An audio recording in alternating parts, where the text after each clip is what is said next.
A Contraluz, el podcast. Presentamos la serie Huellas de Tinta.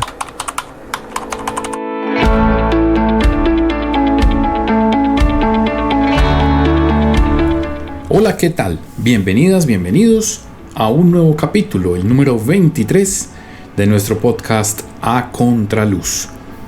Estamos en medio de la serie Huellas de Tinta, que ya está por terminar, pero hoy les tengo un invitado que nos va a aclarar esa gran duda. ¿Cuál es la relación entre el periodismo y la literatura? ¿Será que son dos caras de una misma moneda? ¿Será que son dos lados de una misma realidad? Carlos Mario Correa Soto, profesor universitario, ha combinado muy bien lo que es el periodismo y la literatura y ha sido un estudioso del tema, pero también es un gran contador de historias. En esta edición nos salió un poquitico larga, nos va a contar muchas de esas historias que tiene el profe para contar, así que les recomiendo que se queden ahí, permanezcan en sintonía, como dirían por ahí los amigos de la radio, porque las historias que nos va a contar hoy el profe son bastante interesantes. Así que, bienvenidas, bienvenidos al capítulo 23 de A Contraluz, el podcast. Bienvenidos al podcast A Contraluz. Me encuentro hoy con el profesor Carlos Mario Correa Soto. Él es comunicador social, periodista, magíster en literatura colombiana y nos va a acompañar para que hablemos un poquitico de periodismo y literatura. Profe, bienvenido al podcast A Contraluz. Muchas gracias, Mauricio, por la invitación y pues a sus órdenes, ¿no? Bueno, profe, empecemos hablando un poco de vida personal. ¿Alguna anécdota que nos quiera relacionar sobre tu infancia, tu adolescencia, dónde transcurrió? Bueno, yo nací en una vereda que se llama Sinifaná del municipio de Caldas, al sur del Valle de Aburrá. Mi infancia entonces transcurrió entre los platanares, el monte y la quebrada, o las quebradas. Y respiré ese campo hasta los 7 años. Soy el mayor de 6 hermanos, pues somos 7, yo soy el mayor y por lo tanto el primogénito, ¿cierto? Uh-huh. Y como se acostumbraba en el campo en los años 70 del siglo pasado, pues al primogénito le regalaban ternera para que se convirtiera en una vaca, le regalaban caballo, aunque no bueno, pues no, nada que ver con un caballo de paso fino, caballo de trocha, ¿cierto? Uh-huh. Y yo me crié en eso, aprendiendo a ordeñar vacas, acompañando a mi papá, incluso a mi mamá, que también le ayudaba a mi papá en esos oficios, y montando a caballo a pelo, o sea, sin silla, sí, por esos campos. Me acuerdo que yo era tan pequeño que no me podía subir al caballo, obviamente, de un tirón, uh-huh, y yo lo llevaba amarrado hasta un guayabo. Me subía al guayabo y de ahí me pasaba el caballo. Uy, qué loco. Y así viví hasta los 7 años.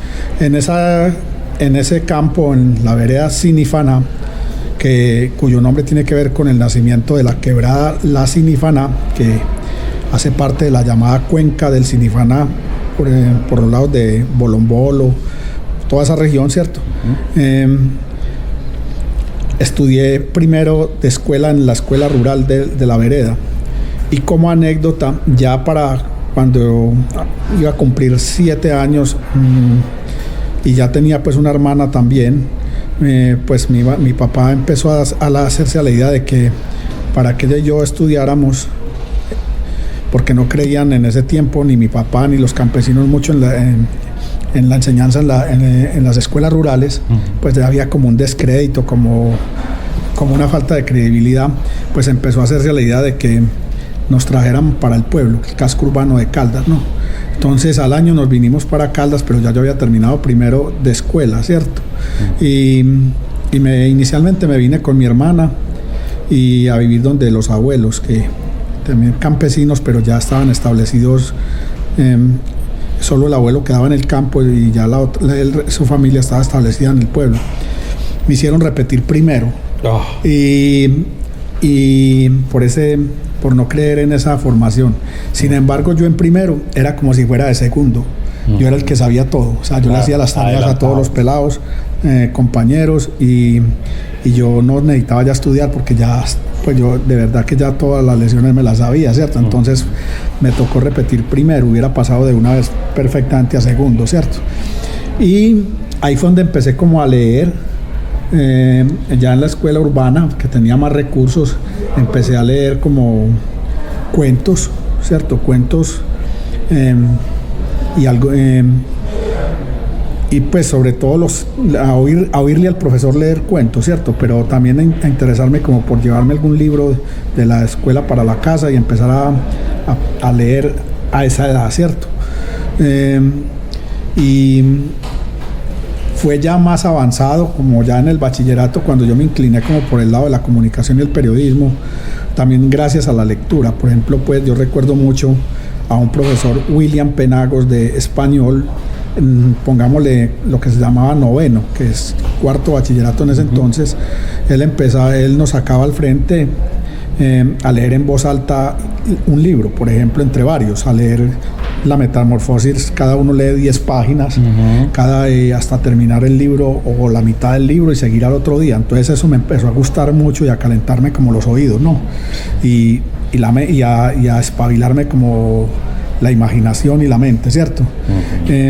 Yo entonces estoy hablando de que ya tenía pues ya por los 12 años, los 13 años, ¿cierto? Y ahí empecé ya a leer periódicos también. Entonces mi papá, que compraba el periódico de ese tiempo, el Colombiano, pero sobre todo yo leía el suplemento dominical, que me gustaba mucho porque traía cuentos también, y traía historias de campesinos, que hoy ya sé que se llaman crónicas. Traía historias muy diversas de los corregimientos de Medellín, de los municipios del Valle de Aburrá, de los pueblos de Antioquia, ¿cierto? Y eso me fue despertando como la imaginación, y empecé a leer algunas columnas como de opinión, y empezó eso como a entrarme muy hondo, pero yo no pensaba que eso era un oficio que se estudiara, o que yo podría estudiar algo como pensando en escribir también, sino que yo me fui alimentando como de esas lecturas con mucho agrado. Y llegó un momento en que yo oía partidos de fútbol haciendo las tareas del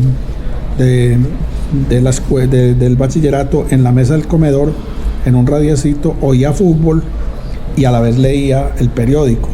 Y a veces me encontré también que llevaban El Espectador, ¿cierto? Incluso El Tiempo, porque en ese tiempo pues se conseguían con cierta facilidad. Entonces los llevaban a la casa sin yo tener padres leídos o lectores, ni tampoco cultos intelectualmente, campesinos, pero tenían una idea de que la lectura era importante, ¿cierto?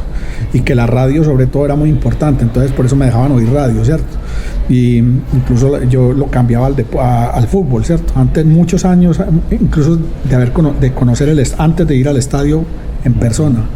Y yo me imaginaba los partidos de fútbol, a los jugadores, pero y al mismo tiempo me iba imaginando a los personajes de lo que leía. Ahí fue cuando leí con mucha emoción, por ejemplo, La Isla del Tesoro, como a los 14 años, de Julio Verne.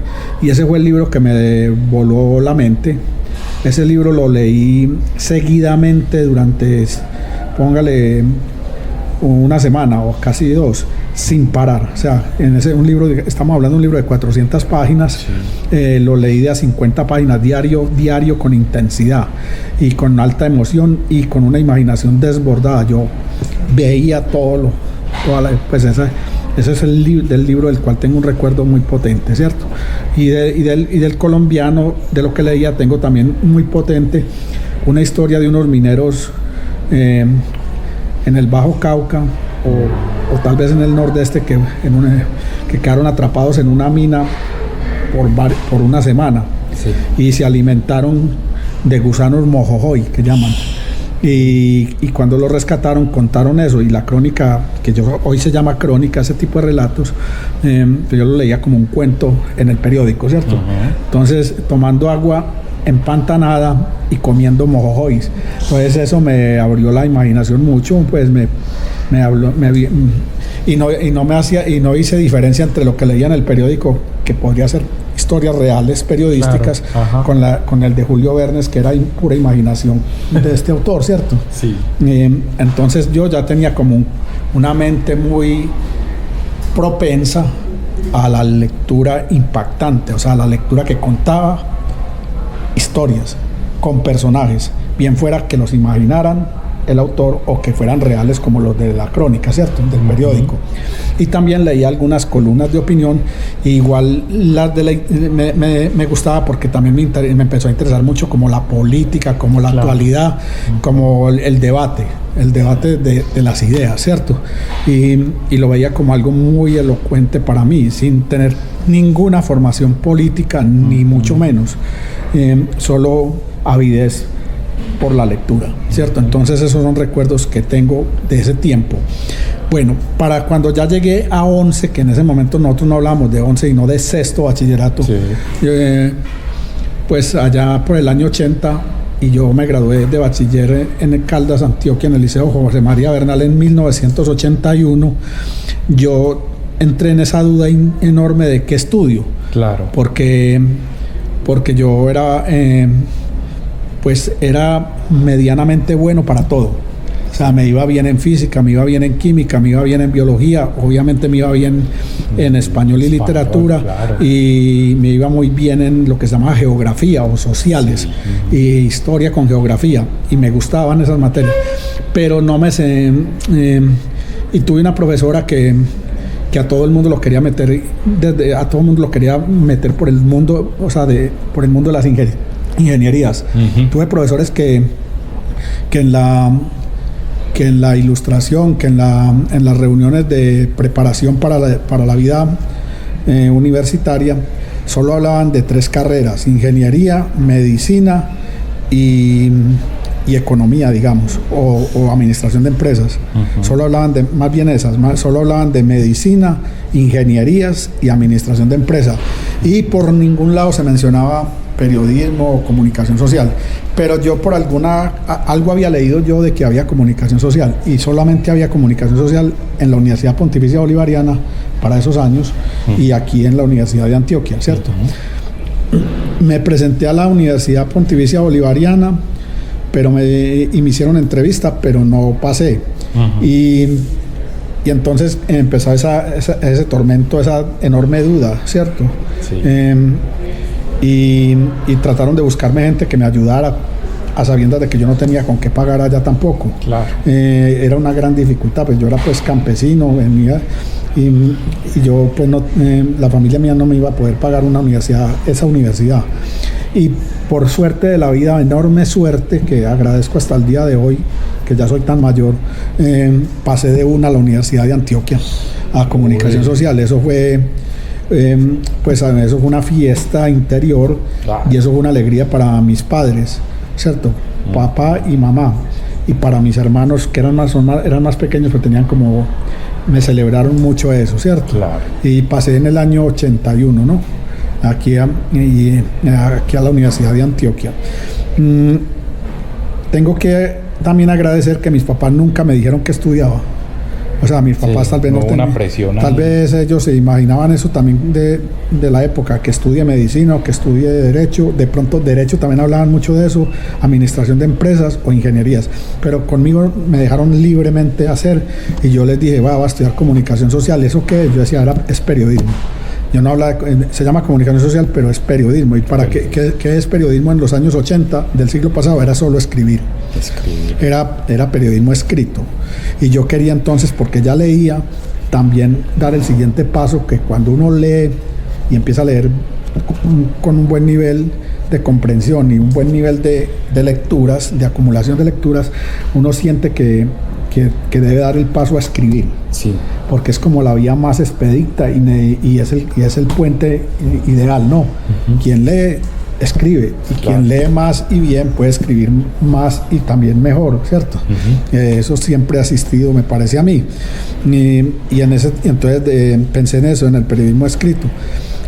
Bueno, entonces empecé a estudiar comunicación social acá en la Universidad de Antioquia en 1981, pero la carrera pues de 4 años, 8 semestres, y práctica se me convirtió en 6 años, porque me tocaron 2 paros grandes, uno en el año 87 todo el año y otro grande en el año finales del 88 y principios del 89, por problemas. En el 87 la violencia enorme que hubo contra líderes sociales, profesores universitarios, casi todos los profesores que encabezaron marchas y muchos de ellos de aquí de la Universidad de Antioquia fueron asesinados, cosas así. En el 85, ahora que se cumplen 40 años del ataque al Palacio de Justicia, ¿cierto? Sí, por el M-19, sí, pasado mañana, creo que sí. El jueves, el 6 de noviembre. Y dentro de el 13 de noviembre que se cumple también lo de Armero. Sí, el desastre de Armero, pues allá en el Tolima.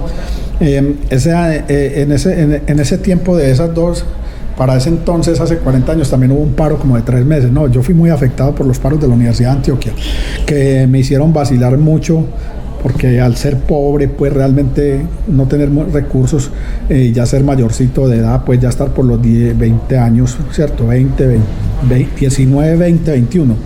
Pues yo ya me sentía que tenía que trabajar en mi casa, además siendo el mayor, y mi papá ya se había empezado a enfermar, él se enfermó desde los 40 años de muchas gripas, por toda la vida en el campo. Que es a la intemperie, cogió muchas fiebres y enfermedades virales y enfermedades respiratorias, ¿cierto?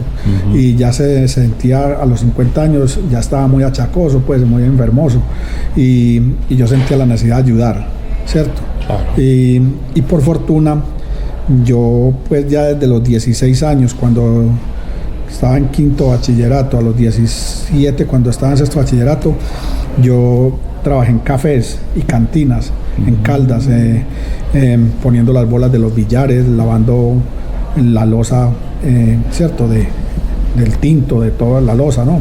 Sí. Y aprendí, y con unos vecinos empecé a trabajar en carnicería, pues, y eso me llevó hasta esos paros de la Antioquia. Yo los trabajé como carnicero en Caldas, Antioquia, y en la Tablaza, en La Estrella. 5 años trabajando como carnicero para solventarme, no todos los días, pero sí trabajaba miércoles, viernes, sábado y domingo. Sí. A veces trabajaba sábado y domingo, otras veces reemplazaba a otros carniceros, mediodía, una mañana, una tarde, y así me iba cuadrando un poco y ayudando pues en la casa, ¿cierto? Si no hubiera sido por ese escampadero laboral, ¿cierto? Claro. Es muy seguro que yo me haya tenido que retirar de la universidad. Sí. Porque eso le pasó a muchos compañeros míos de época, ¿cierto? Que se fueron retirando en el camino, ¿cierto? Digamos que entramos unos 25 que recuerdo, y yo creo que de esos unos 12 terminamos, o 15 de pronto, y uno preguntaba luego qué pasó con los otros, y era que se habían dedicado más bien a trabajar, o se han ido para otras universidades, los que pudieron, algunos otros emigraron a Estados Unidos, etcétera, buscando pues sopesar eso, porque vos que estudias acá, pues Mauricio sabe lo duro que es entrar a paro. Para uno que le gusta pues que haya continuidad en el estudio, ¿cierto? Claro. Se siente uno muy pues yo respeto mucho los paros y los movimientos estudiantiles y todo, y fui amigo de todos los estudiantes de los movimientos, sino que a veces son muy bruscos, y a veces son paros inútiles, donde se dilata demasiado y se perturba demasiado la formación, ¿cierto? Y los logros son mínimos. Las historias y los temas que nos importan se dan cita en nuestro podcast. Escúchalo en tu plataforma favorita. Y no se te olvide compartirlo. Y además, si quieres, déjanos un comentario sobre qué te han parecido nuestros episodios. Esto es A Contraluz, el podcast.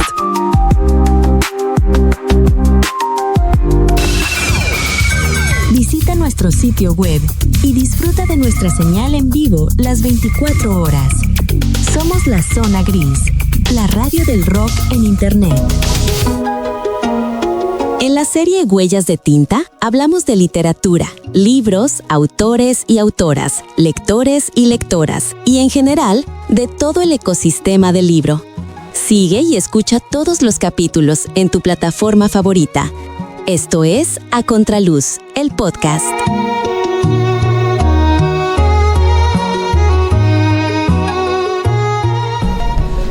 Y en esa época de esos paros, ¿qué? Con la lectura, como me imagino que también ibas adelantando lecturitas, fuera del trabajo, pues. Sí, yo leía mucho acá en el piso, aquí en el piso 2, y sobre todo, yo leía mucho acá los primeros libros de periodismo, Gaitales,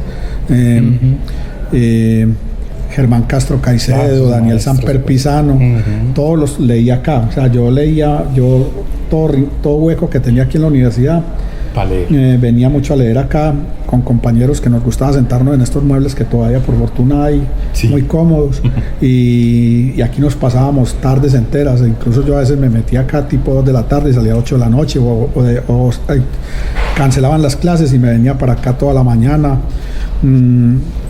Traía siempre el almuerzo, lo que se llama la coca, y iba por la zona de artes o por la zona de la piscina, por allá me la comía y volvía.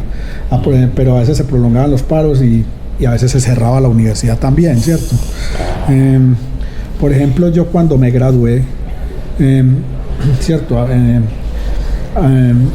principios del 89, la universidad estaba cerrada por un paro así como de 2 meses y me gradué por ventanilla, porque éramos 5 los que ya cumplíamos todos los requisitos y nos llamaron de las directivas de la carrera, pues del pregrado, que adelantáramos el grado. Entonces yo, por ejemplo, me sentí muy frustrado, porque no me pude graduar en el Camilo Torres. Camilo, que es el sueño. Era el sueño, sí, y el Paraninfo.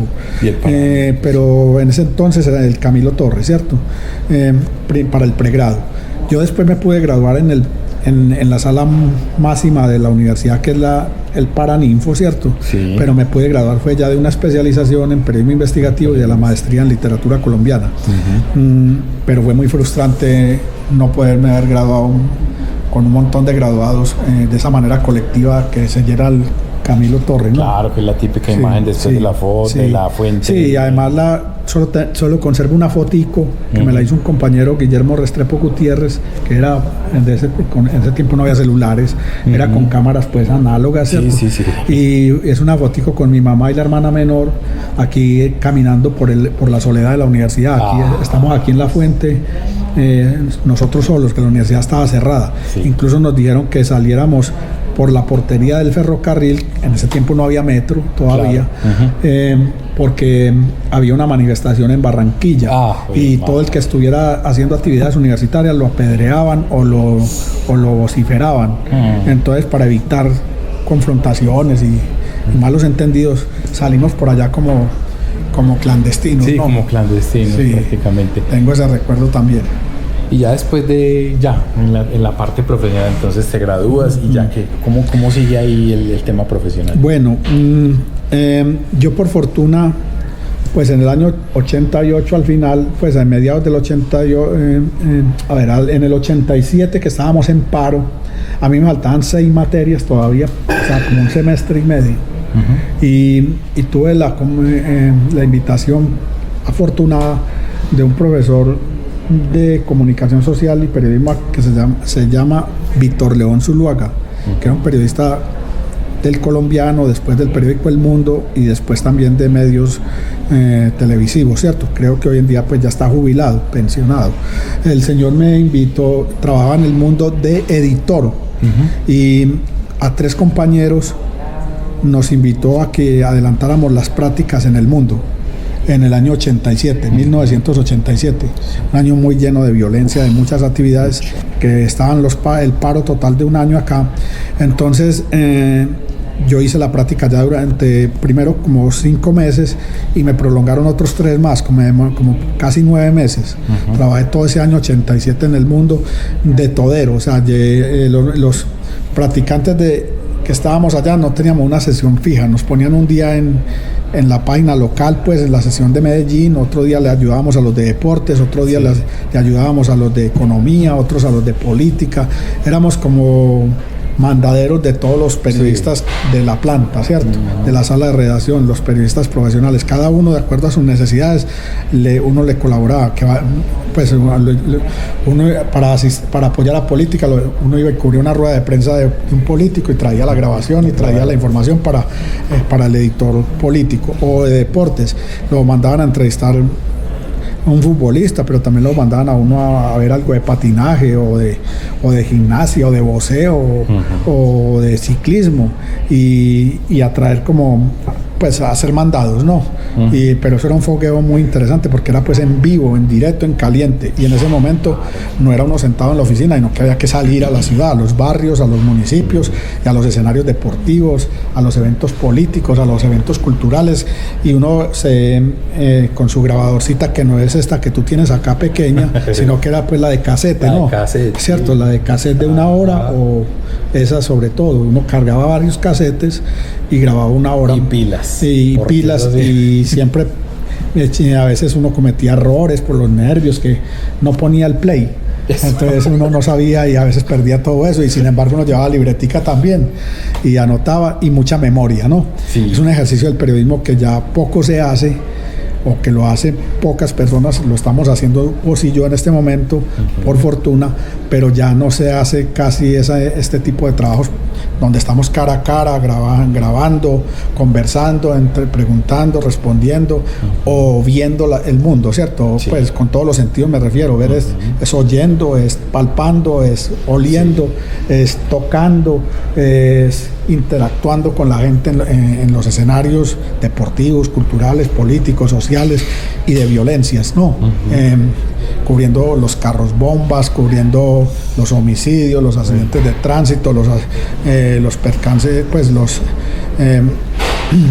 las tragedias naturales, ¿no?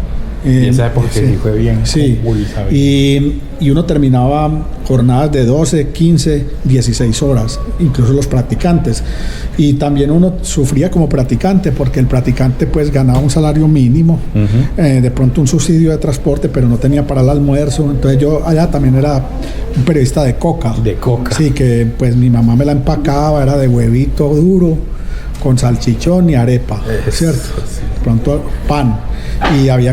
Y mientras los periodistas ya tenían un ficho como para almorzar en el restaurante que en ese momento tenía el periódico, uno sentía que estaba de practicante, que estaban en lo más bajo, sí, pero era un aprendizaje también en caliente, emocional, y era, como se dice, pagar un derecho de piso o sí, una formación así a la fuerza, ¿cierto?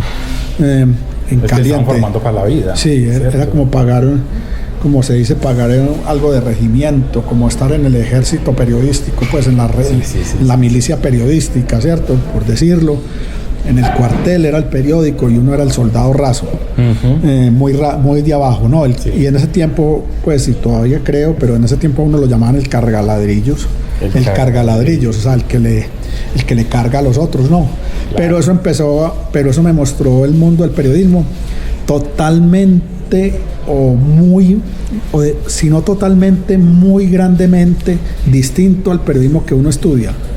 O sea, uno estudia y en los manuales de estilo le dicen cómo se cubre un incendio, cómo se cubre un robo, cómo se cubre un atentado a un político, cómo se cubre un choque de trenes, de buses, etcétera.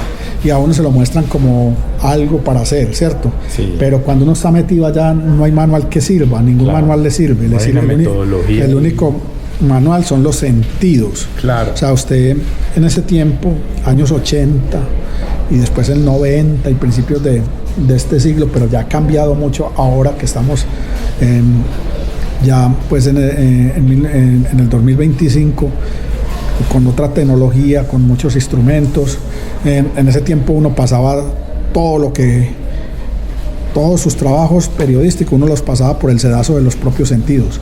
Claro. Y uno lo que contaba era con su propio detector, con sus propias antenitas de vinil, se dice. Eso. ¿Cierto? Uno prácticamente contaba lo que veía, lo que oía, lo que olía y lo que le contaban, sí, lo que preguntaba y lo que le respondían, de una manera muy empírica. Y iban quedando a un lado como los manuales y los libros, pero a uno le servían los libros que leyó y los manuales porque le mostraron un mundo utópico, que es el de la universidad. Y entonces cuando se juntan las dos cosas, ¿cierto? La utopía y el hacer real, pues uno termina, si lo hace, pues si uno siente lo que hace, no. Porque el periodismo tiene esa trampa, que es una carrera que no se puede hacer sin sensibilidad. No es cómoda de ejercerse y no se puede y no permite el sosiego y es altamente perturbadora de la vida personal, ¿cierto? Entonces si uno empieza a salir a saber dónde está metido y le gusta y lo hace con pasión, pues uno se va formando, ¿no? Así me formé yo, digamos, esos primeros años, o por lo menos el primer año. Y aprendí de la universidad del periódico, que era el periódico El Mundo de Medellín en ese entonces. Era una universidad que formaba periodistas con formación universitaria, pero que los formaban en el terreno, ¿cierto? Sí, total. Y en el día a día. A Contraluz es un diálogo con la vida. Las historias y los temas que nos importan se dan cita en nuestro podcast. Escúchalo en tu plataforma favorita. Y no se te olvide compartirlo. Y además, si quieres, déjanos un comentario sobre qué te han parecido nuestros episodios. Esto es A Contraluz, el podcast.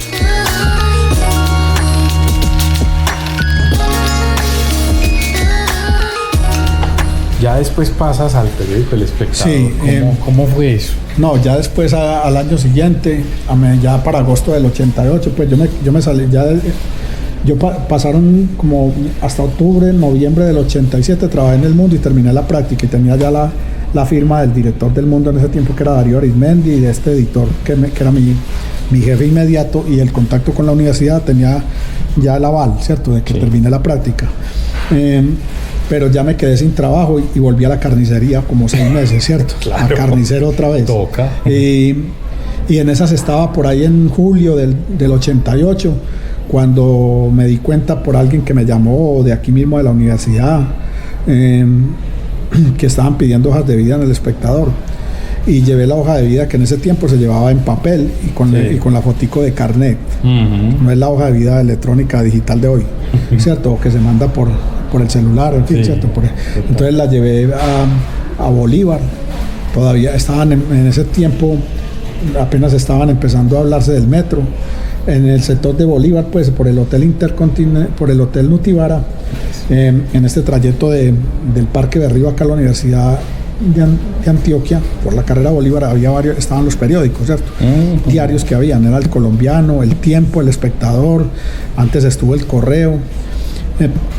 El Mundo no estaba por ahí porque El Mundo estaba detrás de la 4ª Brigada, pero entonces lo llevé allá a ese edificio, me la recibieron y pasaron como otro mes, como un mes y medio, y me llamaron a entrevista allá, a esa sede de la calle Bolívar. Me entrevistaron, cómo me había dado cuenta de la hoja de vida para llevarla, qué experiencia tenía, solo lo del Mundo, de practicante, y llevé varios trabajos que yo hacía para mis profesores de acá de la universidad, ¿cierto? Juan José Hoyos, Arturo Giraldo, Eugenia Vélez, ¿cierto? Los profesores de la época de periodismo acá. Sí. Y las crónicas que hacía, las llevé, pues y las hacía todas de mi pueblo.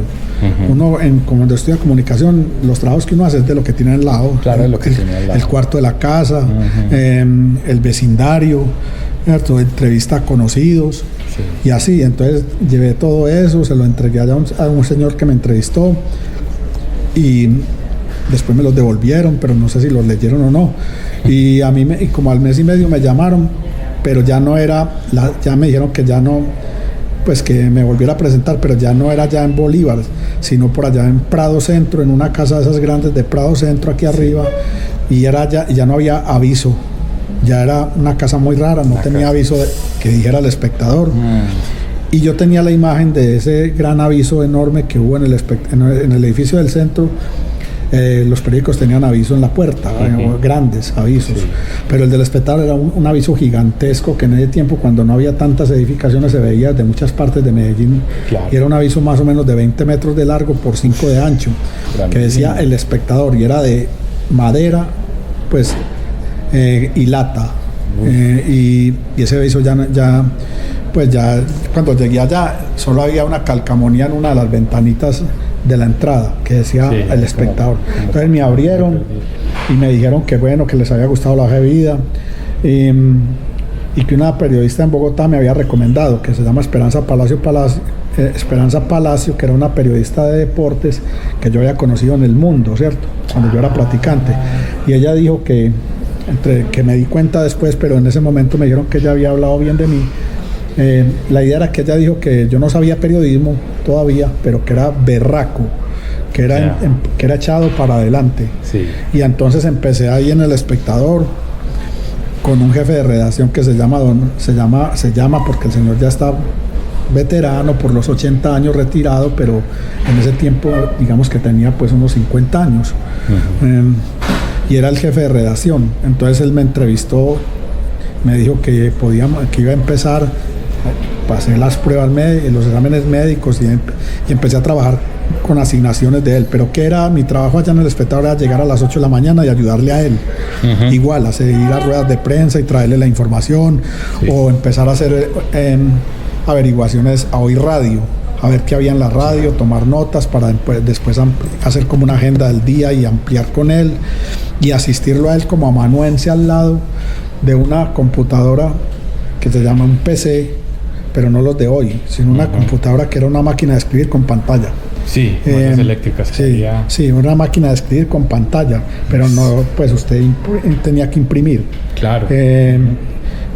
Y los que tenían fax enviaban por fax. Nosotros no teníamos fax allá. Solo se imprimía para corregir y para editar por teléfono a Bogotá la información, ¿cierto?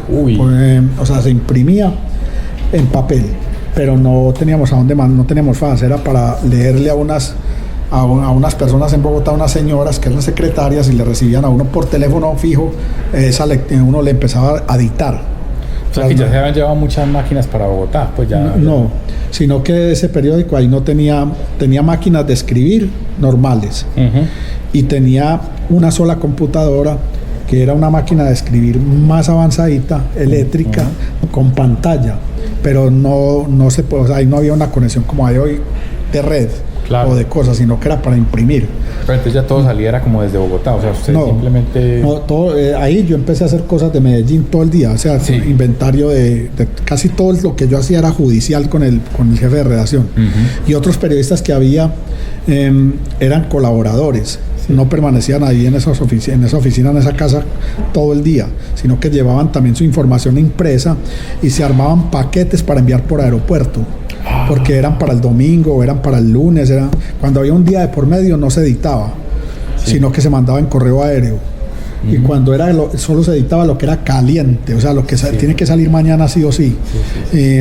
O sea, las noticias judiciales en primer lugar, sí, claro, y las de desastres, uh-huh, ¿cierto? Y en ese tiempo, el 88, eso era pan de cada día, no, o sea, pues claro, asesinatos, estaba ya había pasado a la clandestinidad Pablo Escobar y ya estaba la guerra entre los carteles de Medellín y Cali y el enfrentamiento con el Estado, sí, de ambos carteles y especialmente el cartel de Medellín, ¿cierto? Uh-huh. Entonces yo me metí ya en ese mundo y era como un colaborador del jefe de redacción, que era un periodista judicial, Mario Teortúa Garcés, muy avesado, que empezaba pues a decirme cómo se estructuraba la lista, cómo se estructuraba la crónica judicial del día, ¿cierto? Entonces él iba y reclamaba información a la policía metropolitana a pie y regresaba sobre las 9 o 10 de la mañana con un montón de reportes de muertos, y todo en papelitos en su bolsillo. Uy. Cargaba tantos muertos en papelitos que los bolsillos de la camisa se le desgajaban. Este bolsillo, él tenía todos los bolsillos descosidos. Sí, de tanto cargar, sí, y se le caían cuando iba a orinar al baño.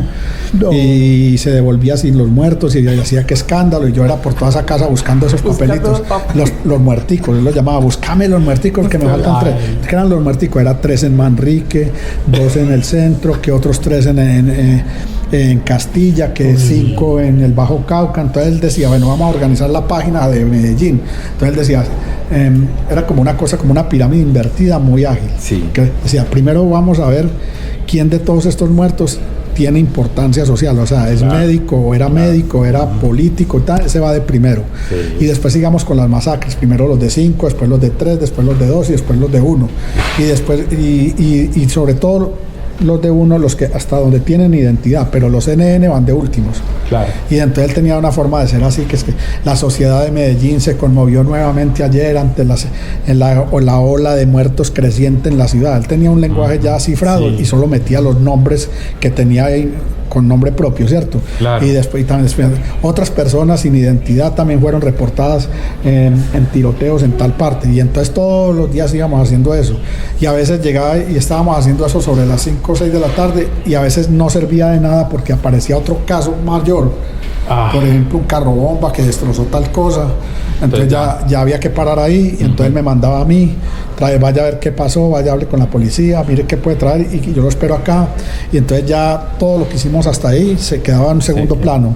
O había que resumirlo más y dejar solo los primeros muertos y meter lo nuevo, ¿cierto? O si había un incendio o algo muy trágico, ¿cierto? Y eso era todos los días, entonces era una jornada casi de 12 horas, también de 14 horas en ese ritmo. Y cuando había tiempo, y él ya tenía muy determinado cómo estaba el día en lo judicial, me mandaba a hacer otras cosas, a entrevistar a un político o una reina de belleza, o me mandaba a entrevistar o a que visitar un almacén del centro de la ciudad que era muy curioso por lo que vendía o porque había una promoción muy rara, o a entrevistar a un cómico o del Parque Bolívar, o me mandaba pues o me mandaban de Bogotá otra vez, o de Bogotá llamaban para que fuera a entrevistar a un futbolista de Nacional, de Envigado, de Medellín, o para que fuera a entrevistar a un ciclista, o si había torneos, que había muchos los fines de semana, entonces me sacaban de los judiciales de ayudarle a él y me mandaban con el fotógrafo para esos escenarios, ¿cierto?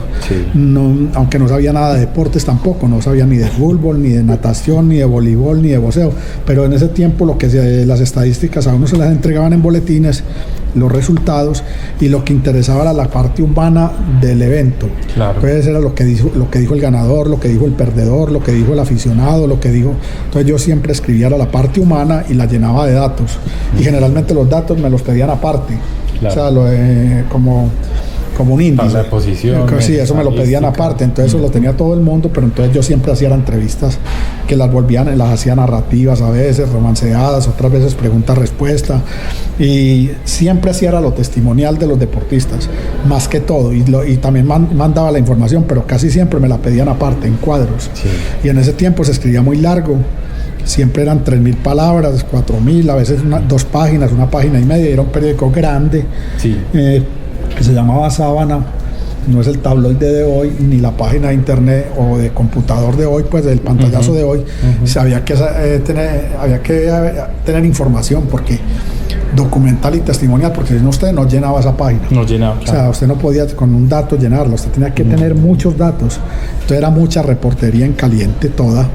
Y así me fui metiendo, pero también me fui dando cuenta que estaba pues en una situación muy riesgosa, porque al año ya pues me fui dando cuenta que el periódico estaba pues muy amenazado, que todos los días llamaban allá a ese señor Mario Teortúa a amenazarlo, pero él no me decía nada. Él solamente me decía: vea, mañana usted venga por acá, por esta cuadra, y yo vengo por la otra, o usted mañana no venga sino a mediodía y yo vengo desde temprano, o yo me voy a ir a la 1 hoy y si algo me llama al teléfono de la casa porque pasa algo. Era como algo muy, muy solapado que estaba funcionando ahí. Pero ahí también quedaba la oficina de publicidad y ahí también quedaba la oficina de circulación. Y la de redacción solamente éramos él y yo. Yo tenía 22 años, iba para los 23 en el año 89 y era un señor ya de 50 años, ¿cierto? Y los otros periodistas no se mantenían ahí. También había 2 fotógrafos, uno de planta sí se mantenía ahí, porque en ese tiempo la fotografía se revelaba. En el sótano de esa casa estaba el cuarto oscuro, había que pasar a papel la fotografía, y si no era urgente se mandaba también por aeropuerto. Y si era urgente había un aparato que se llamaba el telefoto, que era con energía. Primero se revelaba la foto en papel, en blanco y negro, y se mandaba por ese sistema de luz, ¿cierto? Cuando era lo del día, ¿cierto? Y muchas fotos que se hacía para mandar pues cuando era para un día de por medio, había dos mensajeros que todo el tiempo estaban llevando material al aeropuerto para enviar como recado al espectador, y en el espectador y en el aeropuerto en Bogotá había otros mensajeros del espectador todo el tiempo recibiendo de Barranquilla, de Manizales, de Medellín, de Bucaramanga, de todas partes, porque el espectador tenía fuera de Bogotá 22 oficinas regionales, una por cada departamento de Colombia, o casi una por cada departamento. Había en Leticia, había en Pasto, había pues 5 grandes, que era Bucaramanga, Cartagena, Barranquilla, Medellín y Cali, pero también había en Pereira, en Manizales, y así, ¿cierto? Entonces era un periódico que era muy regional de verdad, no porque se consiguiera como hoy todavía en Medellín o en las ciudades del país. Lo regional era que tenía las voces de todas las regiones, o sea, todos los corresponsales de todas las regiones hacíamos la información con nuestras propias voces regionales. Entonces los antioqueños se sentía el lenguaje paisa en esas noticias, en esas crónicas. Lo mismo pasaba con los de la costa, con los caleños, con los del sur, con el del Chocó, con el de Córdoba, con el de Bucaramanga, con el de Cúcuta, o con ellos o ellas, ¿cierto? Entonces era un periódico que se hacía entre todos. Toda la información se pasaba primero antes de las 6 de la tarde, cuando era urgente, lo caliente. Seguía el periódico abierto hasta las 2 de la mañana para recibir información de los corresponsales, pero ya no redactada, sino como datos.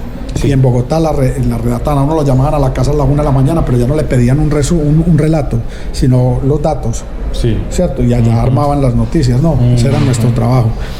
Pero cuando yo ya llevaba un año, como casi un año, en el 10 de octubre de 1989, pues, y ya habían puesto una bomba que destruyó casi todo El Espectador un mes antes, el 2 de septiembre, en Bogotá, a la sede principal, y esa bomba la había mandado a poner el cartel de Medellín, que seguía en una guerra con El Espectador. Ya habían matado en el 17 de diciembre de 1986 al director Guillermo Cano, por orden de Pablo Escobar y del cartel de Medellín, y siguió la pugna entre la familia Cano y el cartel de Medellín, y El Espectador y el cartel de Medellín, ¿cierto? Balas y carros bombas contra editoriales, o sea, escritos contra armas, o sea, letras contra armas, ¿cierto? Ya una enemistad enfurecida ya de ambos lados, y sobre todo de Pablo Escobar, que quería pues ensañarse con este periódico. Pablo Escobar no le perdonaba al director del Espectador, y eso le costó la muerte, pues por orden de él, a don Guillermo Cano Izaza, que cuando él era parlamentario, cuando se ganó la curul en la Cámara de Representantes en 1982, cuando llevaba unos meses de parlamentario, El Espectador sacara de sus archivos una fotografía en la que Pablo Escobar y su primo Gustavo Gaviria, ¿cierto? Habían sido detenidos en Pasto por traficantes de coca, por traer de Ecuador a Colombia 30 kilos de base de coca. Fueron detenidos y fueron fotografiados con un cartel como traídos a Itagüí desde Pasto, y les tomaron una foto, y esa es la foto famosa aquí por todos lados de Pablo Escobar como preso, en la primera, que pues como sindicado de un delito. Entonces eso nadie lo sabía, porque solamente don Guillermo Cano se dio cuenta cuando él era parlamentario, y él estaba en plenitud de fama, ¿cierto? Haciendo barrios en Medellín, dando dinero a los pobres. Viajó a España como representante a la Cámara en una misión del Parlamento colombiano, y era un hombre rico en el poder político. A él le dio por sacar esa foto, y entonces esa foto mostraba a Pablo Escobar como delincuente, y eso nunca se lo perdonó él al Espectador, y decidió hasta su muerte pues eliminar El Espectador, y especialmente eliminarlo donde nació, en Medellín, ¿cierto? Entonces, cuando yo estaba trabajando allá, que llevaba menos de un año, el 10 de octubre, ya habían puesto una bomba que destruyó casi todo El Espectador, la parte física, la sede principal en Bogotá. Un mes antes, el 2 de septiembre, el 10 de octubre del 89, al mediodía, mataron en Medellín pues a Miguel Soler, que era el jefe de circulación, y a Marta Luz López, que era la jefe de publicidad y la administradora de la casa donde trabajábamos, aquí en Barrio Prado. No los mataron ahí, sino cuando salieron en sus carros a almorzar, a ella yendo hacia el poblado y al señor Soler yendo hacia Patio Bonito, pues por el occidente. Y a don Mario Teortúa, que era mi jefe, se salvó de milagro, porque la policía, cuando la radio dijo que había esos dos hechos en la ciudad casi simultáneos, entre las 12:30 y la 1 de la tarde, en dos lugares de la ciudad, la policía, porque él tenía eran amigos de él, un periodista judicial de muchos años, tenía pues mucho conocimiento de la policía, de quién era él. Entonces el mismo jefe de la policía con varios policías llegó a esa casa de Prado y le impidió a él salir de ahí, porque la orden de Pablo Escobar era asesinar las 3 cabezas representativas del Espectador en Medellín. Se salvó él de milagro. Eso a él lo sacaron clandestinamente de Medellín y estuvo más de 15 o 20 años por fuera de Medellín, ¿cierto?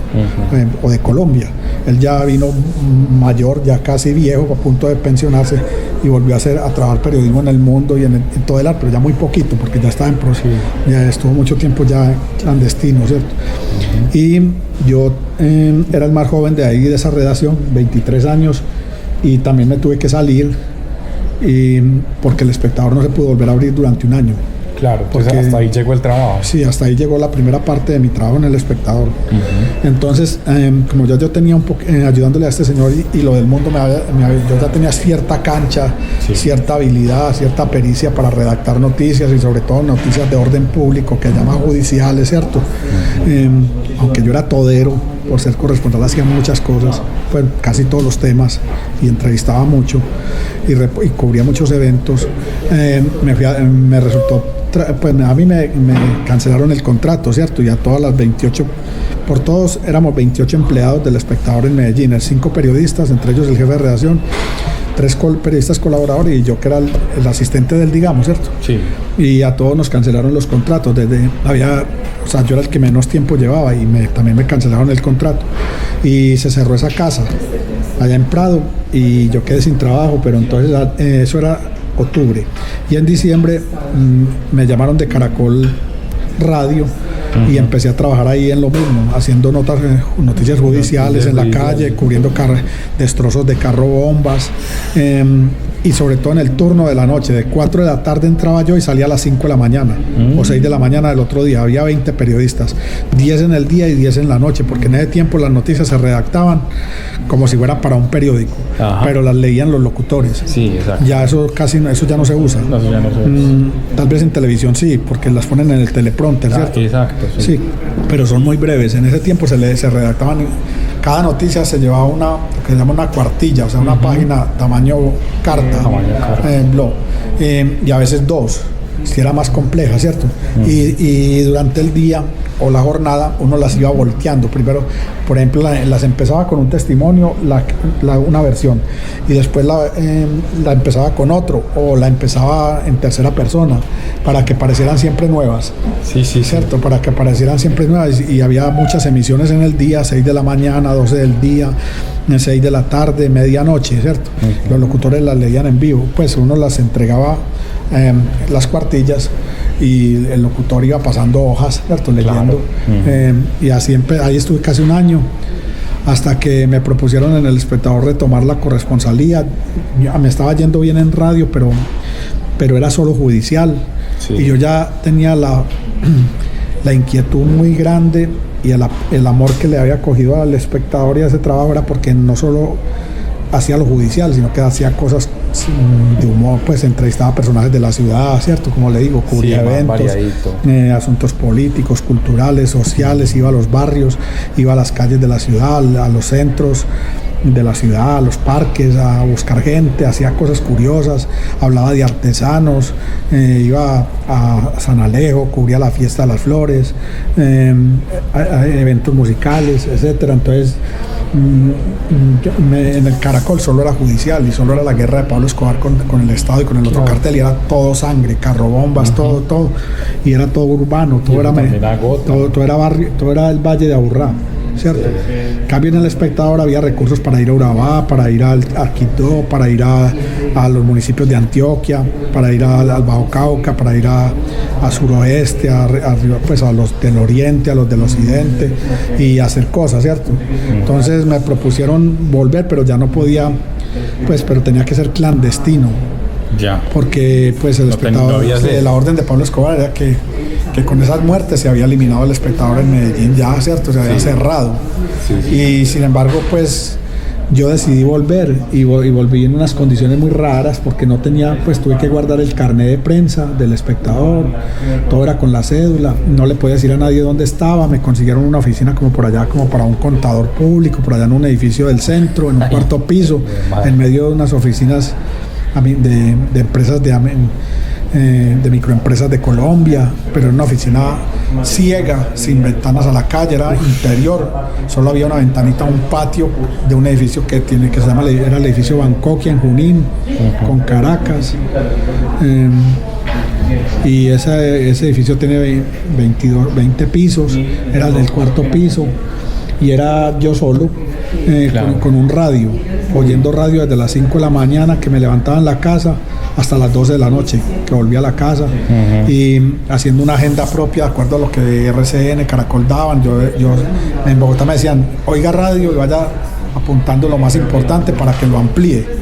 Y entonces yo ampliaba los homicidios, otra vez volví a hacer casi todo judicial, pero cuando había tiempo hacía otras cosas, ¿cierto? O me encargaban de Bogotá, que era muy difícil hacerlo porque yo no podía presentarme como periodista o llevar carnet.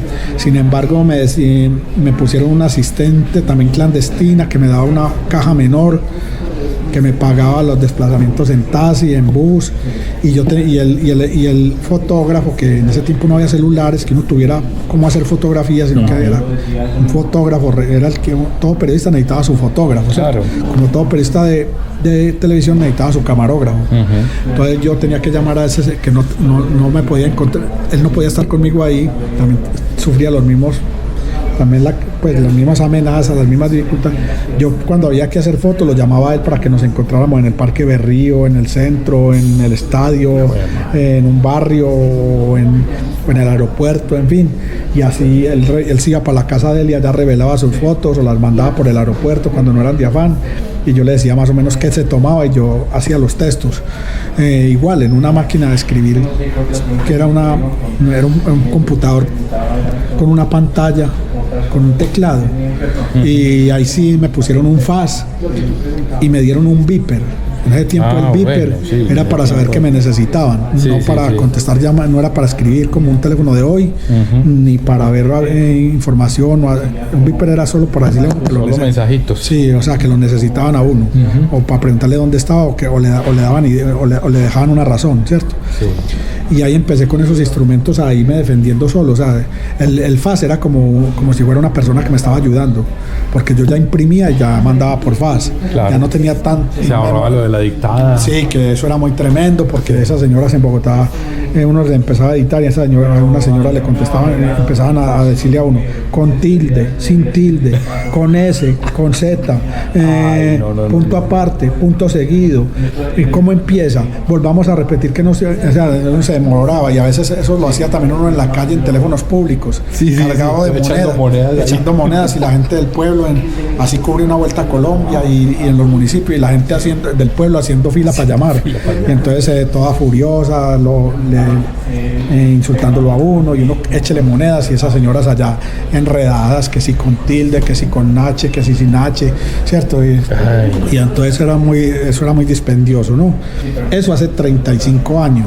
Parece que eso hiciera 20 siglos o 2 siglos o 4 siglos. No. En estos 30 años el mundo ha cambiado vertiginosamente en lo tecnológico. El periodismo ha cambiado total por lo tecnológico, pero hace las crónicas, los relatos se hacían así, grabadora de casete, que uno la ponía en el oído, iba desgrabando y a la vez iba dictando crónicas en caliente, se las organizaban en el título, en la sede principal, en el espacio que había, en los entretítulos, y le corregían la ortografía porque esa señora equivocaban y todo eso, ¿cierto? Y a uno leía cosas muy bien hechas al otro día que uno mismo se asombraba de dónde habían salido, ¿no? ¿Cierto? Pero eso parecía que que yo le hablara de que eso pasó hace 100 años o más. No, hace 30, 35 años que se hacía el periodismo así y se hacía muy bien, porque era un periodismo muy vivido, ¿cierto? Muy pasado por los sentidos, muy con inteligencia emocional, no artificial. Claro. Y todo y muy artesanal y muy manual, en el sentido de que uno tenía su propio Google, era los otros periódicos, uno tenía un montón de periódicos al lado, viejos, que eran el Google. O sea, para uno poder hacer un perfil tenía que ir al periódico de hace un año, hace 2, a buscar en los archivos, ¿cierto? Sí. En hojas de Manila, en bolsas de Manila, uno tenía su propio Google. Decía, pues, hojas de Manila que decían Medellín, Nacional, empresas antioqueñas, empresas departamentales, EPM, Pablo Escobar, René Higuita, ¿cierto? Artistas locales, ¿cierto? Feria de las Flores, cosas así. Y uno, para poder escribir algo que no era de afán, o sea, tipo perfil, tipo relato crónica, tipo informe, ¿cierto? Uno tenía que buscar datos de contexto que no los tenía en su cabeza ni mucho menos todos. Entonces ahí desempacando papeles, entonces uno era tapado por pilas de papeles. Aquí donde usted está era un cerro, aquí donde estoy era otro, aquí eran otros, y uno trabajaba así y hacía así, y era un trabajo, pues el periodismo era de amanecida. Por ejemplo, cubrir unas elecciones de alcalde o de presidente era de amanecida. No era, la registraduría se demoraba toda la noche pasando datos y uno esperando que los pasara. Y boletines en papel que uno mandaba a traerlos con los mensajeros, ¿no? Y uno descifrando esos boletines y esos porcentajes, y uno pegado a la radio para poder ir aclarando cosas, ¿cierto? Sí. Y cuando pasaban desastres era igual, era de amanecida. El periodismo ha cambiado mucho en las rutinas y las formas de hacer, ¿cierto? Y los periodistas hoy tienen más recursos y tienen unos horarios más decantados y mejor establecidos, y sin embargo no se hace cosas tan elaboradas como las hacíamos nosotros, o tan completas, porque pues no yo, sino todos los colegas míos hacían tremendas crónicas que parecían novelas realmente, que enganchaban, que cautivaban, que emocionaban y que enseñaban, porque ese periodismo era muy de enseñar. O sea, cuando usted leía un periódico, esas crónicas que uno hacía, incluso las que yo hacía, usted seguro aprendía algo nuevo. Claro. De lo regional, de economía, de política, de vida social, de situaciones de orden público, de pobreza, de riqueza, de deportes, de cultura, ¿cierto? Entonces, ese periodismo fue el que yo hice, ¿cierto? Y ahí pues ya 5 de esos años hasta, o sea, empecé otra vez en octubre del 90 y hasta más o menos mediados del 95 volví a poder firmar artículos. Yo no podía firmar los artículos, ni las crónicas, ni las entrevistas, ni las noticias. Todo decía redacción Medellín, redacción Cali Medellín, corresponsal en Medellín, corresponsal en Bello, informe especial desde Bello, Antioquia, desde Apartado Urabá, informe especial desde Turbo, enviado especial a Turbo. Pero ¿quién era el enviado especial, cierto? No podía figurar. Sin embargo, como yo me apoyaba en los colegas de la radio, que eran también egresados de la Bolivariana y de aquí de la Universidad de Antioquia, y en algunos ya de televisión regional, ¿cierto? Porque todavía no estaba Caracol ni RCN, cadenas que son después de los años del 2000 para acá, ¿cierto? O de mediados de 2005, no sé, para acá con el auge de ahora. Yo ya estaba muy identificado también como que era el corresponsal del Espectador, y ya empecé a vivir otras persecuciones muy tremendas y asedio de los mismos, pues de los sicarios de Pablo Escobar, porque Pablo Escobar se había inquietado mucho porque él había determinado que se eliminara todo lo que era el Espectador en Medellín, y todo el que trabajara en Medellín, vendiera publicidad, repartiera periódicos, fuera periodista, era amenazado de muerte. ¿Cierto? Y sin embargo los sicarios, él se dio cuenta en el 92, cuando estuvo preso aquí, pues un simulacro que hubo de una cárcel que él construyó en Envigado, la catedral. Estuvo menos de un año larguito. Desde allá dio la orden de que buscaran al periodista del Espectador, porque había uno que se salió de la norma, que seguía escribiendo quién era, y entonces yo empecé a sentir que persecuciones reales, porque porque ya pues los mismos colegas de la radio, de los periódicos, pues sabían que era yo. Entonces Pablo Escobar tenía muchas fuentes de consulta en todos los medios de Medellín, pues en ese momento uno estaba a merced de que lo mataran y todo, porque no había quien lo defendiera realmente, o sea, uno no tenía guardaespaldas, nada, y los mismos colegas ingenuamente o por intereses mantenían alimentaban de información a Pablo Escobar y a todo su emporio, pues a toda su cuadrilla, ¿cierto? Entonces yo empecé a recibir ya llamadas raras a medianoche en mi casa. Mi mamá ponían la canción de Michael Jackson, Thriller, a las 12 de la noche, y no hablaban y se reían como de ultratumba, y empecé ya a recibir pues cosas así como sufragios, con llamadas raras también allá al teléfono ese donde estaba clandestino, y empezó una cosa muy tensionante, ¿cierto? Y sentí que ya estaba otra vez como identificado, ¿cierto? Y no trascendentalicé mucho el peligro en ese momento, porque todavía era joven y yo no sé, con muchos bríos, con una vocación muy salvaje por el periodismo, ¿cierto? Eso te iba a preguntar, ¿no pensaste como en renunciar ni nada? No, en mi casa me decían que no me metiera en eso, que me saliera, que eso estaba muy riesgoso. Los mismos colegas me llamaban: no sea huevón, no se haga matar, usted es pobre, es bueno, puede conseguir otro trabajito en otra parte. Incluso 2 periodistas de Medellín, muy amigos de Pablo Escobar, porque habían sido acompañantes de él como locutores y como manejadores de sus comunicaciones cuando era parlamentario y era candidato, cuando estaba en la vida política aquí en Libre, antes del 84, me habían llamado y me habían dicho, pues, uno de ellos sobre todo me llamó, y yo fui a la oficina de él y me dijo: huevón, no se haga matar, que esto se puso feo, a usted ya saben que está haciendo esto, usted no lo debía hacer, claro, usted es un huevón, Pablo Escobar sabe que usted es pobre, que es de un pueblo, que su familia no tiene nada que ver, que usted no es un Cano, dueño del Espectador, sino un cargaladrillos, pero no se haga matar por nada. Me dijo así de frente, ¿cierto? Otro me mandó decir con otro, y así. Entonces yo sentí que y eso ya era ya yo llevaba como 3 años de clandestino, y ya empecé a sentir esas presiones en el 92 al final y 93.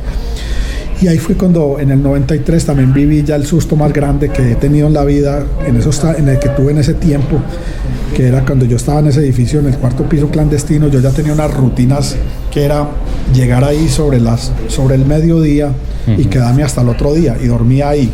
En la mañana me regresaba a la casa a bañarme y a desayunar, oír radio, y me venía a las 12 del día y me quedaba hasta el otro día, incluso varios días, porque yo tenía que trabajar prácticamente. Me daban descanso los sábados, pero casi nunca se podían sacar, porque siempre había cosas de deportes o algo, o simplemente eran unas horas o medias horas.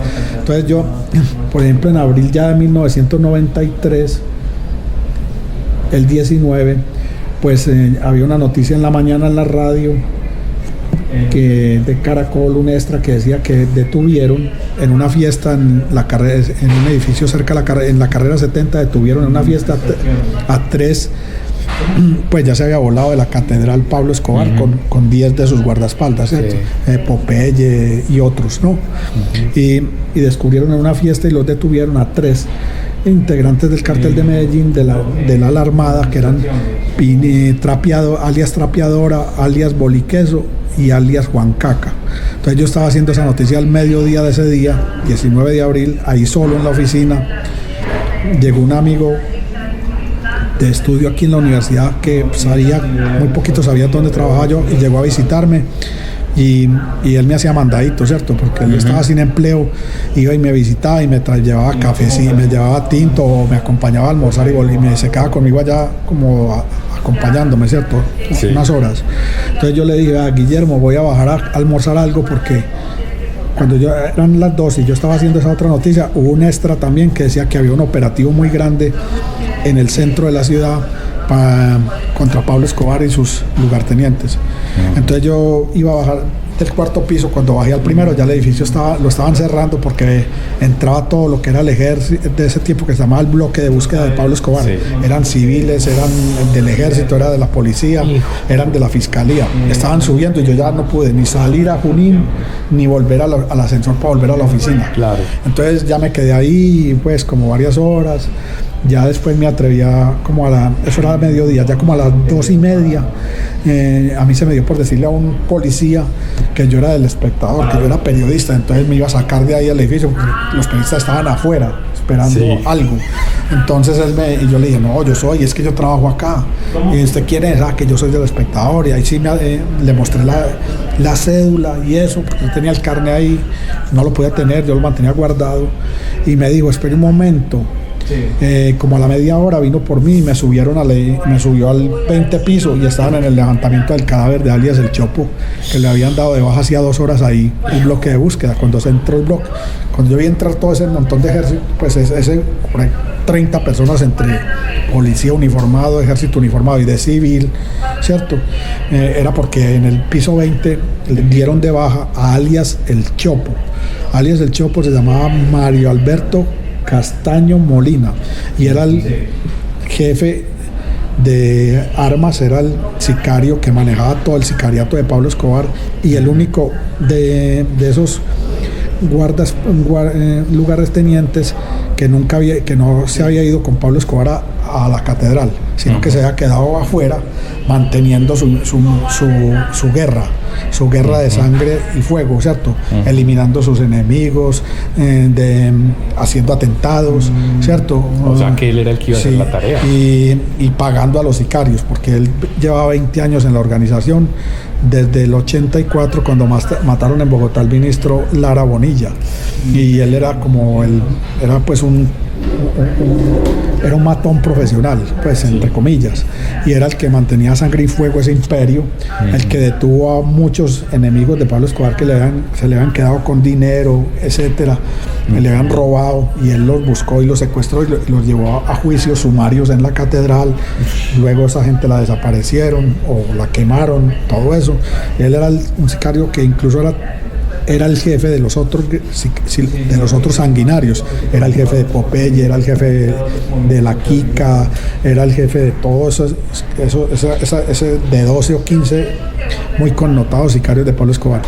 Y él era el que había recibido la orden de buscarme a mí para asustarme o para matarme. Claro. Y yo me lo había encontrado, él estaba en el piso 20, él llevaba 1 año y medio ahí en el piso 20 de ese edificio, ¿cierto? Y yo llevaba ya 3 años en el piso 4. Y nos habíamos encontrado topado en el ascensor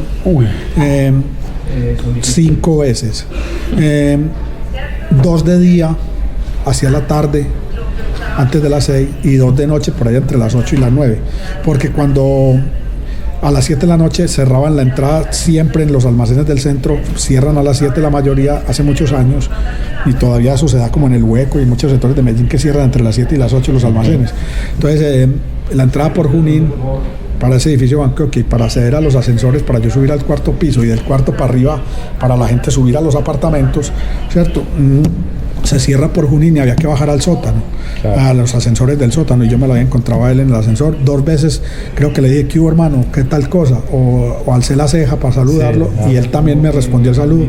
Yo no sé si él sabía quién era yo, y yo tampoco sabía quién era él, claro, sino que cuando yo lo vi muerto, porque me subieron allá y ya lo vi, ya no tenía bozo. Él era de bozo, aunque no muy tupido, sino incipiente, no tenía bozo, y yo lo vi semidesnudo y ya baleado, ¿cierto? Todavía sangrando, y la fiscalía haciendo, pues, y estaba el jefe de ese grupo que se llamaba el grupo de búsqueda de Pablo Escobar, que era un coronel famoso, que es el coronel Aguilar, que después fue gobernador de Santander, alcalde de Bucaramanga, y un tipo que escribió un libro que se llama Así maté a Pablo Escobar, que es el que dice que lo mató, que le dio el tiro en el oído.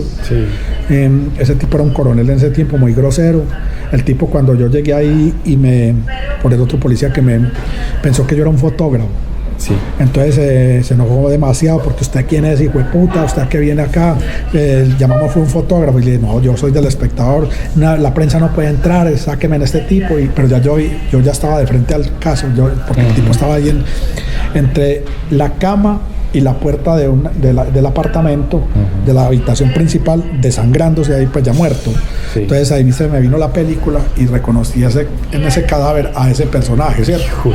Y esa fue una cosa muy asustadora porque yo sí y de azar, como única, ¿cierto? Que se me presentó en mi vida como a los 25 años y no se me presentó sino a mí realmente, porque yo era el que trabajaba ahí clandestino, él era el que estaba clandestino ahí, y yo era del espectador y era su enemigo. Él me buscaba a mí y nos habíamos encontrado, pero ni él sabía quién era yo, ni yo sabía quién era. Solo Alonso Salazar, el que fue alcalde de Medellín y había estudiado conmigo aquí en la Universidad de Antioquia algunas materias en comunicación, años después, cuando estaba escribiendo el libro que se llama La Parábola de Pablo, me entrevistó para que le hablara de esos años y cómo los había sorteado yo como periodista, ¿cierto? Que me dijo que en efecto, que el tipo estuvo buscándome a mí por orden de Pablo Escobar para asustarme por lo menos, o para eliminarme seguramente, porque el patrón pero a Pablo Escobar no lo llamaban el patrón, sino el doctor. O sea, los sicarios de Pablo Escobar en ese tiempo él lo llamaban era el doctor, porque en Medellín el que tiene plata es un doctor, o era un doctor, y después el patrón y el capo, eso ya fue una construcción de los medios, eso ya fue. De la farándula, pues del entretenimiento, ¿no? Del cine, de la televisión, ¿cierto? Y de los videojuegos. Entonces el doctor estaba inquieto y había dado esa orden, ¿no? Entonces yo, pues entre muchas cosas que viví, esa fue muy azarosa, ¿no? Y como hoy es una anécdota como increíble, ¿no? Como de cine, como de ficción. A Contraluz es un diálogo con la vida.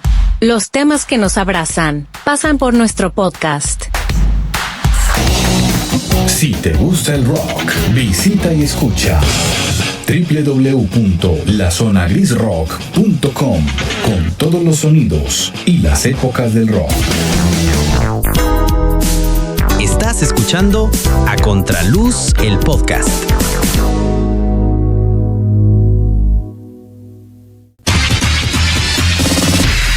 Te presentamos nuestra sección ¿Sabías qué? Una píldora de conocimiento al final de nuestro espacio.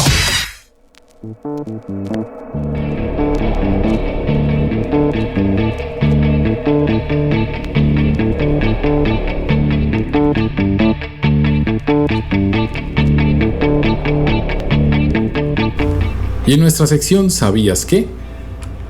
Les vamos a presentar un testimonio que está relacionado con lo que el profe nos estaba contando en esta última parte del podcast, y es de su puesta en peligro cuando trabajó en el periódico El Espectador por cuenta de la guerra que el medio tenía con el cartel de Medellín, específicamente con Pablo Escobar. Él escribió un libro junto a otro autor llamado Las llaves del periódico, donde cuenta específicamente estos episodios. Vamos a escuchar el segundo capítulo de ese libro llamado La casa tomada. Hoy en nuestra sección ¿Sabías qué?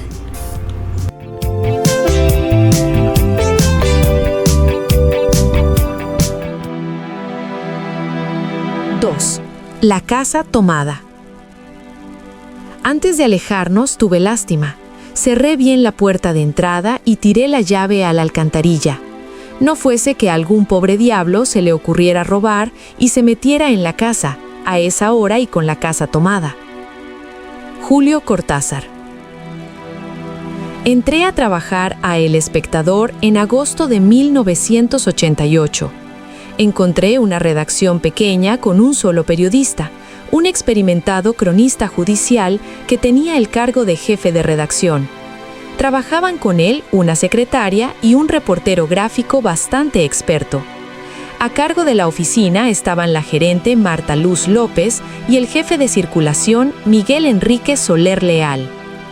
Encontré una dirección atenta, pausada, con la intención de orientarnos sin necesidad del grito, que supo brindar un gran apoyo, una confianza enorme a los nuevos periodistas como era yo. A pesar de las dificultades para ejercer el periodismo y de la rivalidad que hay en los ambientes laborales de los medios, sentí el generoso acompañamiento de mis colegas. Mi sentimiento fue el de haber llegado al mejor periódico de Colombia, o al mejor periódico del mundo, como lo decían sus reporteros en los años 50, cuando García Márquez trabajaba en El Espectador. El otro periódico capitalino, El Tiempo, tenía mayor circulación en el país, pero para un gran número de lectores, El Espectador definitivamente era el mejor. Gozaba de reconocimiento por su trayectoria histórica, por sus posiciones editoriales contundentes y por su influencia en la opinión nacional. Pese a todas esas características, la labor que allí se hacía era muy silenciosa, casi clandestina. Ese fue realmente mi primer impacto. En vez de la atmósfera idealizada de un periódico, percibí la intimidación reinante. El director Guillermo Cano Izaza había sido asesinado 2 años antes en Bogotá por orden del cartel de la droga. Desde entonces el peligro se extendió a todas las sedes, especialmente a la sucursal en Medellín. El jefe de redacción tenía mucho miedo y me contagió de ese temor. Me sugirió tomar medidas para entrar y salir de la oficina. Es mejor que ni salgamos ni vengamos a trabajar juntos. Usted se va por esta cuadra, yo por esta otra. Las amenazas telefónicas eran constantes. Al contestar el teléfono se oían insultos. ¿Cuándo se van a ir de Medellín, hijueputas? El doctor quiere que se vayan. Ese pasquín tiene que desaparecer. Incluso llamaba a un personaje que se presentaba como el poeta, quien recitaba versos amenazantes ordenados por Pablo Escobar. Era una casa medio clandestina. El gran aviso del periódico había desaparecido y apenas quedaba un pequeño adhesivo en una ventana. Uno sentía que trabajaba en la boca del lobo, pensando siempre en el sicario que podía estar esperando afuera. Con los días se extremaron las medidas de seguridad. A eso de las 8 o 9 de la noche terminaba mi labor, pues muchas veces me tocaba cerrar la sede del periódico. Así trabajé durante 1 año y medio. Poco después ocurrió la masacre del 11 de noviembre de 1988 en Segovia. El periódico insistía en hacer reportajes profundos y me enviaron como enviado especial. Era mi primer trabajo importante fuera de la redacción. Allí enfrenté por primera vez la magnitud de la violencia, el llanto de los familiares, los cadáveres en las casas, las manchas de sangre en las calles y el olor de la muerte bajo el calor sofocante del pueblo. Asistí al sepelio colectivo de las víctimas. De pronto se oyó un estallido, una llanta reventada, y la gente huyó creyendo que regresaban los asesinos. Los ataúdes cayeron al suelo, varios cuerpos salieron de ellos y comenzaron a sangrar de nuevo. Aquella imagen quedó grabada para siempre en mi memoria. Después vino el trabajo de escribir la crónica. Sentía la presión de hacer el mejor texto posible, pero también el peso del horror que había presenciado. Finalmente escribí el primer párrafo de mi crónica así: cuando alzaron los ataúdes, estos estaban destrozados como los muertos que llevaban por dentro. Con el tiempo regresé a la rutina en la sede de Medellín. Allí trabajábamos con un computador enorme, una grabadora y un televisor en blanco y negro. El tema principal era la información judicial, asesinatos, ajustes de cuentas, secuestros y violencia por toda la ciudad. Las amenazas crecían. Primero dejamos el cuarto que daba a la calle, luego nos mudamos a otro interior, después a uno más adentro, cada vez más hacia el fondo de la casa, hasta terminar trabajando en la cocina. Yo llamaba a aquello la casa tomada, como en el cuento de Julio Cortázar. Fuerzas invisibles parecían adueñarse de los cuartos y obligarnos a abandonarlos uno por uno. El miedo nos fue arrinconando hasta quedarnos con los espacios más internos de la casa. Aún así, tratábamos de hacer bromas para soportar la situación. Al salir decíamos: el último que salga apaga la bomba. La bomba no estalló en Medellín. Estalló en Bogotá el 2 de septiembre de 1989 contra la sede de El Espectador. Fue un atentado devastador. La tragedia final en Medellín ocurrió el 10 de octubre de 1989. Asesinaron a Marta Luz López y a Miguel Arturo Soler, 2 directivos del periódico. Ese día quedamos encerrados bajo protección policial mientras se organizaba nuestra salida de la sede. Desde entonces, la oficina se cerró durante casi un año. Las amenazas continuaron contra todos, periodistas, empleados y distribuidores. Algunos renunciaron, otros se escondieron y finalmente el periódico decidió liquidar a quienes trabajábamos allí. 2 meses después, regresé a la casa de Prado Centro para ayudar a sacar los muebles y archivos. Cuando terminamos, cerré la puerta por segunda vez y debía entregar todas las llaves a la inmobiliaria, pero no entregué todas. Guardé para mí un par de copias. Meses después, supe algo que me dejó perplejo. La policía descubrió en esa misma casa un laboratorio para procesar cocaína. Allí donde había funcionado la sede del periódico, encontraron pasta de coca y equipos para su elaboración. La casa, finalmente, había sido tomada por las fuerzas oscuras que siempre la habían acechado.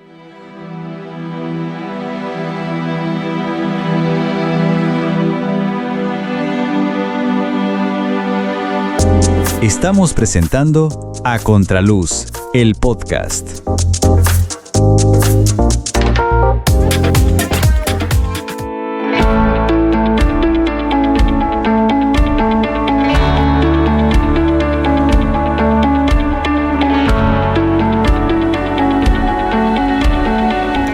Y así llegamos al final de otra emisión más de A Contraluz, el podcast.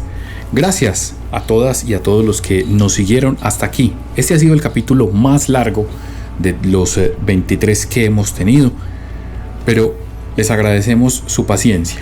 La verdad, valió la pena, porque el profe nos contó historias muy bacanas, muy brutales, que él vivió como periodista y que hoy celebra haber podido salir indemne de cada una de ellas. Los esperamos el próximo capítulo para seguir hablando con el profe, ya la conversación final con él, y donde nos traerá más historias, donde nos empezará a contar sus vivencias en los años 90, ya su trayectoria en la carrera docente y todo lo que ha pasado en estos años de vida y de recorrido profesional del profesor Carlos Mario Correa Soto. Así que les deseamos que sigan en sintonía, que sigan compartiendo nuestros capítulos y muy pronto otro capítulo, uno más de A Contraluz, el podcast. A Contraluz, el podcast.